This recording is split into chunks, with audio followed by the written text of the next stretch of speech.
नमस्कार दोस्तों, राधे राधे, हर हर महादेव। दोस्तों, आज की कहानी बहुत ज्ञानवर्धक है।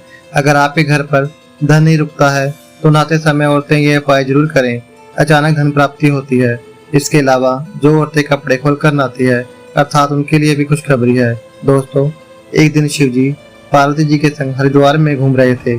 पार्वती जी ने देखा सब मनुष्य गंगा में नहाकर हर हर गंगे कहते चले जा रहे हैं। अगर आप ये कहानी सुन रहे हैं तो पूरा सुनिएगा, क्योंकि आधा अधूरा ज्ञान सही नहीं होता। इसके अलावा हे माँ लक्ष्मी जो भी हमारी इस वीडियो को लाइक कर रहा है और चैनल को सब्सक्राइब करे, उसके घर पर कभी भी धन दौलत की कमी ना हो, उसका घर हमेशा धन से भरा रहे। दोस्तों, भगवान के नाम पर कंजूसी ना करें। सबसे पहले सच्ची श्रद्धा से कमेंट में ओम नमः शिवाय, हर हर महादेव और राधे राधे जरूर लिखें। दोस्तों, जब पार्वती जी ने देखा सब मनुष्य गंगा में नहाकर हर हर गंगे कहते चले जा रहे हैं, परंतु सब दुखी और परेशान हैं, तब पार्वती जी ने बड़े आश्चर्य से शिव जी से पूछा कि हे महादेव, गंगा में इतने स्नान करने के बाद भी इनके पाप और दुखों का नाश क्यों नहीं हो रहा? क्या गंगा में अब वो शुद्धता नहीं रही है? शिव जी ने कहा, अरे गंगा में तो वही सामर्थ्य है, परंतु इन लोगों ने पाप नाशनी गंगा में स्नान ही नहीं किया, तब इन्हें लाभ कैसे हो? पार्वती जी ने आश्चर्य से कहा कि स्नान कैसे नहीं किया, सभी तो नहाकर आ रहे हैं, अभी तक इनके शरीर भी नहीं सूखे।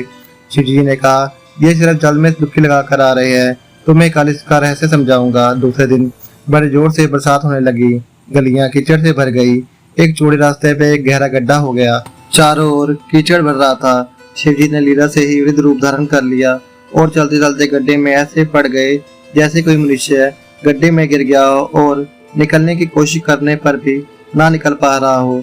पार्वती जी को उन्होंने यह समझाकर गड्ढे के पास बैठा दिया कि तुम लोगों को सुना सुनाकर यूं पुकारते रहो कि मेरे वृद्ध पति गड्ढे में गिर पड़े हैं, कोई पुण्य आत्मा इन्हें निकाल दे, इनके प्राण बचाएं और मुझे साये की मदद करें। शिव जी की यह समझा दिया कि जब कोई गड्ढे में से मुझे निकालने को तैयार हो कि भाई मेरे पति निष्पाप हैं और इन्हें वही छुए जो निष्पाप हो। अगर आप निष्पाप हैं तो ही इनको हाथ लगाएं, नहीं तो हाथ लगाते ही आप भस्म हो जाएंगे। पार्वती जी तथास्तु कहकर गड्ढे के पास बैठ गई और आने जाने वाले को सुना सुनाकर शिव जी की बात कहने लगी। गंगा में नहाकर लोगों के दल आ रहे थे। सुंदर युवती को यूं बैठी देखकर कईयों के मन में पाप आया, कईयों को कुछ धर्म का डर हुआ, कई कानून से डरे, कईयों ने तो पार्वती जी को यह भी सुना दिया कि मरने दे बूढ़े को, क्यों इसके लिए रोती है। और कुछ दयालु चरित्रवान पुरुष थे, उन्होंने कर्णवश उस युवती के पति को निकालना चाहा, परंतु पार्वती जी के वचन सुनकर वह भी रुक गए। उन्होंने सोचा कि हम गंगा में नहाकर तो आए हैं, तो क्या हुआ, पापी तो है ही, सहायता करते समय हम भस्म न हो जाएं। इस स्त्री के कथन के अनुसार हम समय भस्म न हो जाएं। किसी का साहस भी नहीं हुआ। सैकड़ों आए, सैकड़ों ने पूछा और चले गए। शाम हो गई। शिव जी ने कहा, पार्वती कोई आया गंगा में सच्चे हृदय वाला? थोड़ी देर के बाद एक जवान हाथ में लोटा लिए हर हर गंगे कहते हुए वहां से निकला और पार्वती जी ने उसे भी वही बात कही। युवक का हृदय करुणा से भर आया। उसने शिव जी को निकालने की तैयारी की। पार्वती ने रोक कर कहा कि भाई, अगर तुम समर्था निष्पाप नहीं होंगे तो मेरे पति को छूते ही जल जाओगे। उसने बिना कुछ सोचे समझे दृढ़ निश्चय से पार्वती से कहा कि माता, मेरे निष्पाप होने से तुम्हें संदेह क्यों होता है? देखती ही नहीं मैं सभी गंगा में नहाकर आया हूँ, भला गंगा में गोता लगाने के बाद भी भला मैं पापी कैसे हो सकता हूँ? अभी तुम्हारे पति को निकालता हूँ। युवक ने लपक कर बूढ़े को ऊपर उठा लिया। शिव पार्वती ने उसे अधिकारी समझकर उसे दर्शन दिए। शिव जी ने कहा, कितने लोगों में से इस लड़के ने ही गंगा में स्नान किया है। इस दृष्टांत के अनुसार जो लोग बिना किसी श्रद्धा और विश्वास के लिए, केवल जो लोग दम के लिए गंगा स्नान करते हैं, उन्हें वास्तविक फल नहीं मिलता। परंतु इसका मतलब यह नहीं कि गंगा का स्नान व्यर्थ जाता है। गंगा स्नान का बहुत पुण्य मिलता है। इसके बाद शिव जी ने पार्वती जी से कहा, अब मैं आपको 12 बातें बताता हूँ। जो भी मनुष्य इन 12 बातों को नहाते समय ध्यान में रखता है वह कभी भी दुखी नहीं रहता है। उसके घर में माँ लक्ष्मी का वास हो जाता है। उसके घर में अपार धन आता है। घर में कभी भी लड़ाई झगड़ा नहीं होता। उसका पूरा परिवार हंसी खुशी जीवन में व्यतीत करता है। तब पार्वती जी ने कहा, भगवान, आप इन 12 बातों को हमें बता दीजिए। तब शिव जी ने उन 12 बातों को बताना शुरू किया और माता पार्वती बहुत ध्यान से सुनने लगी। दोस्तों ये 12 बातें आप भी बिल्कुल ध्यान से सुनना। इसके बाद भगवान शिव कहते हैं, फिर ये 12 बातें ध्यान देने के बाद मैं आपको एक बात और बताऊंगा जो औरतें के लिए बहुत ही महत्वपूर्ण है। तो पार्वती जी ने इस बात को आप बहुत ही ध्यान से सुनना। तभी शिव जी अपनी वाणी को शुरू करते हैं और बताने लगते हैं। दोस्तों शिव कहते हैं कि स्नान करने से शरीर निरोगी रहता है और मन प्रसन्न रहता है। नहाने से चेहरे की क्रांति और शारीरिक आकर्षण में ही बढ़ोतरी होती है। ध्यान दिया जाए तो आध्यात्मिक से भी ज्यादा लाभ पाया जा सकता है। नहाने के क्रम में जिन बातों का ख्याल रखना जरूरी है, अब उन बातों के बारे में बताने जा रहा हूँ। फिर आप इन बातों को बहुत ध्यान से सुनना। नंबर 1, स्नान करने के बाद लोग पूजा पाठ करने के योग्य बनते ही, इसलिए सुबह को जल्दी स्नान कर लेना चाहिए। नंबर 2, शास्त्रों में कहा गया कि स्नान से 10 गुणों की प्राप्ति होती है। रूप, तेज, बाल, पवित्रता, आयु, आरोग्य, निर्लोकता, तप और मेघा। नंबर 3, धन, लक्ष्मी और स्वास्थ्य चाहने वालों को हर मौसम में और हर दिन स्नान करना चाहिए।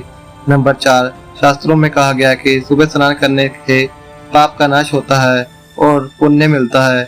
ऐसा कहा गया है कि नहाने वालों के पास नकारात्मक शक्तियां नहीं भटकती, इसलिए सुबह स्नान करना उचित है। नंबर 5, बीमारी की हालत में सिर के नीचे से ही स्नान करना चाहिए।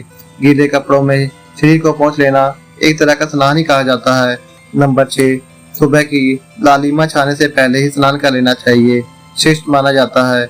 नंबर 7, तेल लगाकर और देह पर मल कर नदी में नहीं नहाना चाहिए। इसकी जगह नदी से बाहर निकलकर तट पर ही शरीर को साफ कर लेना चाहिए और बाद में डुबकी लगाना उचित रहेगा। नंबर 8, जिन घाटों पर कपड़े धोए जाते हैं वहां का जल अपवित्र माना जाता है, इसलिए वहां से दूर कुछ हटकर ही नहाना चाहिए। नंबर 9, नदी में 11 या 21 डुबकी लगाना अच्छा बताया गया है। नंबर 10, पवित्र नदियों में कपड़े निचोड़ने की मनाही है। नदी में किसी भी तरह की गंदगी नहीं बहानी चाहिए। नंबर 11, नल की तुलना में झरने का पानी, झरने से ज्यादा नदी का पानी, नदी के पानी से किसी तीर्थ का जल, तीर्थ के जल से गंगा जल अधिक श्रेष्ठ माना गया है।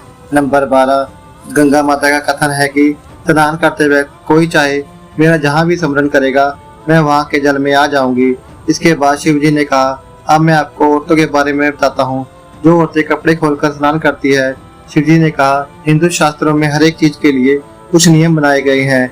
इन नियम में से एक नियम है स्नान को लेकर बात बताई गई है। ऐसा माना जाता है कि आम व्यक्ति को शास्त्रों के नियम के पालन जरूर करना चाहिए, जिससे घर की सुख समृद्धि बनी रहती है और खुशहाली आती है, साथ में अपार धन बरसता है, माता लक्ष्मी प्रसन्न होती है। और हमारे शास्त्रों में ऐसी कई बातें लिखी गई हैं जिनका हम पालन सदियों से करते चले आ रहे हैं, लेकिन उनके कारणों के बारे में अभी भी पूरी जानकारी नहीं है।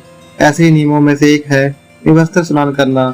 आपने अक्सर घर के बड़े सदस्यों को ऐसा कहते हुए सुना होगा कि कभी भी स्नान बिना कपड़ों के यानी कि निवस्त्र नहीं करने चाहिए।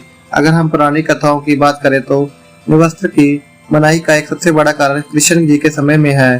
पुरानी कथाओं के अनुसार एक बार जब गोपियां सरोवर में स्नान कर रही थी और वह निवस्त्र थी, उस समय बाल गोपाल ने गोपियों के सभी वस्त्र छिपा दिए थे। उस समय श्री कृष्ण जी ने उनके वस्त्र छिपा लिए और गोपियों ने अपने वस्त्र वापस लेने की प्रार्थना की। तब कृष्ण जी ने उन्हें समझाया कि कहीं भी बिना वस्त्र धारण किए स्नान नहीं करना चाहिए, इससे जल के देवता वरुण का अपमान होता है, इसलिए आपको निवस्त्र स्नान करने की सलाह दी जाती है। अगर आप नहाते समय ये सोचते हैं कि बंद कमरे में आपको कोई नहीं देख रहा, तो ऐसा गलत है, क्योंकि ईश्वर आपको हर स्थान पर देखते हैं। यदि आप निर्वस्त्र होकर स्नान कर रहे हैं तो ये मुख्य रूप से जल के देवता वरुण का अपमान करने जैसा होता है। निर्वस्त्र स्नान से आपको पाप लग सकता है और आर्थिक और शारीरिक नुकसान पहुंच सकता है। यदि आप निर्वस्त्र स्नान करते हैं तो आपके शरीर में नकारात्मक ऊर्जा का प्रवेश हो जाता है और आपकी मानसिकता भी नकारात्मक हो सकती है। इसलिए हमेशा आपको यही सलाह दी जाती है कि आप नहाते समय कोई एक कपड़ा धारण कर लें, लेकिन बिना कपड़ों का स्नान ना करें, तभी आपके लिए बेहतर होगा। निर्वस्त्र स्नान से शरीर की नकारात्मक ऊर्जा शरीर से बाहर चली जाती है और इसका प्रभाव आपके शरीर के साथ मन मस्तिष्क पर भी होता है। गरुड़ पुराण के अनुसार जब आप स्नान करते हैं तब आपके पितर यानी मित्र पूर्वज आपके आसपास मौजूद होते हैं। यदि आप निर्वस्त्र स्नान करते हैं तो आपको पितृ दोष लग सकता है। ऐसा स्नान करने से आपके पितरों को तृप्ति नहीं मिलती और यह घर में पितृ दोष का कारण बन सकता है। और ये वस्त्रों से गिरने वाले जल को ग्रहण करते हैं, जिससे उनकी तृप्ति होती है। निर्वस्त्र स्नान करने से पितर नाराज हो जाते हैं, जिससे व्यक्ति का तेज बल और धन का नुकसान होता है। इसलिए कभी भी निर्वस्त्र होकर स्नान नहीं करना चाहिए। पुराणों के अनुसार नहाने वाला पानी पूर्वजों के हिस्से में जाता है। कपड़ों के बिना पितरों के सामने निर्वस्त्र होकर नहाना माना जाता है। शास्त्रों में ऐसी मान्यता है कि अगर कोई निर्वस्त्र स्नान करता है तो माता लक्ष्मी उससे रूठ जाती है। इससे आपकी कुंडली में धन हानि होने का योग बन जाता है और आपकी आर्थिक स्थिति खराब हो जाती है। इन्हीं कारणों से आपको निर्वस्त्र स्नान न करने की सलाह दी जाती है और शास्त्रों में इस बात की मनाही की गई है। दोस्तों, हमारा यह चैनल प्राचीन आस्थाओं पर निर्धारित है। अगर आप भी इस आस्था में विश्वास रखते हैं तो इस चैनल को अभी सब्सक्राइब करें, जिससे आपको हमारी आने वाली समस्त जानकारी प्राप्त हो सके। और इस वीडियो को लाइक करें, शेयर करें और हर हर महादेव लिखना ना भूलें। धन्यवाद।